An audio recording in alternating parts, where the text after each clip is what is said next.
So let's do my July reads this month. So first I started off with 1,000 Splendid Suns by Khaled, Hosseini. And this is the story of two women who are kind of like growing up in Afghanistan, probably like the last like half century or so.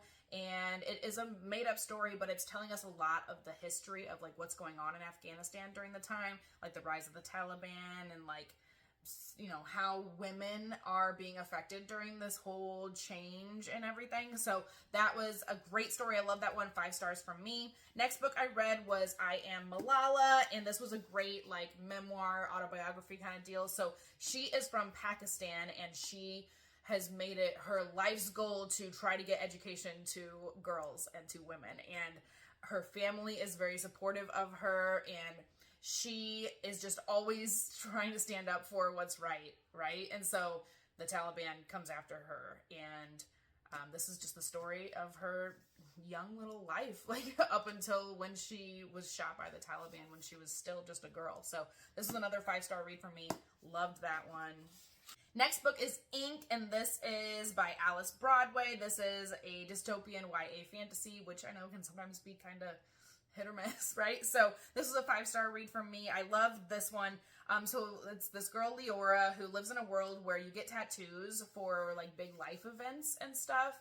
And her father dies, and she notices that he had a tattoo for like someone who's like a criminal, and she's like, my dad's not a bad guy, how did this happen? So she has to like go and figure out like what exactly happened and how her dad ended up with this particular tattoo. So that was a good read. Love that one.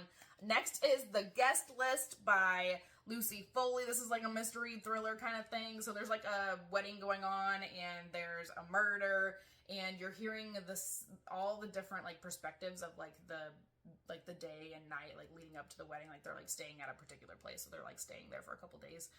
So you're hearing from like the bride and groom and the guests and like the people who own the venue, stuff like that. So you're hearing from everybody, and you're just kind of like gradually piecing together, like you don't know who's been murdered yet, you don't know why, so like you're just kind of like putting it all together. This was a 4-star read for me. It was attention grabbing. It was pretty interesting. Like I was like ready to hear what was going on next. You're always switching perspectives, so I love that kind of book because it makes you excited for the next chapter. Even like if this chapter is getting boring, at least we're getting to somebody else next, right? So I really would mostly recommend it, except like there's an epilogue at the end that I feel like could have totally just been left off, and it was kind of unnecessary, if you ask me. So that was a pretty good read. Not my typical kind of, thriller kind of stuff is usually not my kind of thing, but it was good. Next I have The Lost Apothecary by Sarah Penner. This was a 4-star read for me. This is like a historical fantasy kind of deal. So there's Caroline. So she's living in the modern day, and she just found out that her husband cheated on her, and she's kind of like, her whole life is like crumbling, and so she goes on this vacation that they were supposed to take together. She goes on this vacation to the UK by herself, and she ends up going like what do they call it, mudlarking in the River Thames. And so she finds this little apothecary bottle, and she just decides she's gonna like go on an adventure to figure out like the story of this particular apothecary, and like where it's from, like what time period, like what was going on, stuff like that. And she discovers a lot of things along the road. You do get a perspective of the lady in the past who owned the apothecary place. It was a pretty interesting story. I liked the mix of the story from maybe a couple hundred years ago and the modern story, and I liked how Caroline, the main character, is kind of like trying to rediscover herself in the midst of her whole life falling apart, right? So I really liked it. I thought it was pretty good. That was a 4-star read for me. Next I have Everything in Its Time by Dee Davis, which is I think it was like from like 2000 or something, and so it's kind of like an older romance, historical romance, maybe sci-fi, but it's like a time travel romance. So this girl goes back in time to meet this guy. They meet in like she thinks it's like a dream, but it's actually real. And then when she wakes up in the morning, she goes back to her regular time, and then she ends up discovering like she wants to figure out how to get back to this guy who's like in like literally like the 15th century.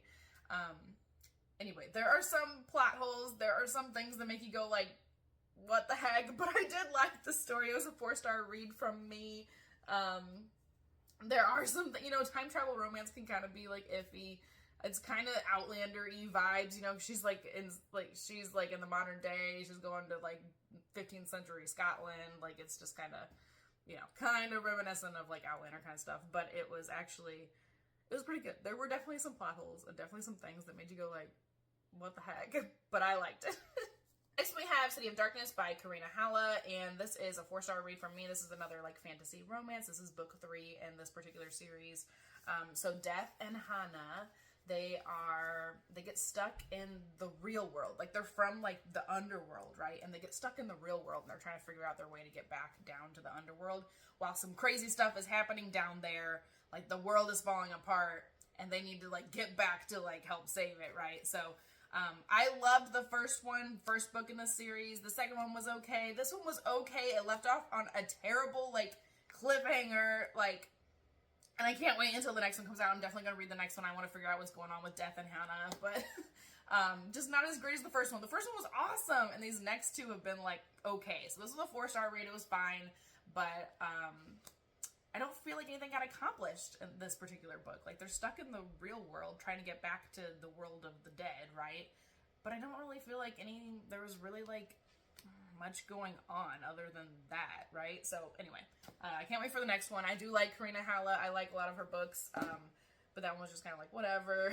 But if you're reading the series, if you like the first one and you're reading the series, I hope the book 4, at least, when it comes out, I think later this year. I hope it's good. Okay, so lastly, I have The Gaill by Meyer. This was a book talk recommendation that I found. This is a YA fantasy romance. So we've got the girl who is the heir to this particular kingdom of Calderon.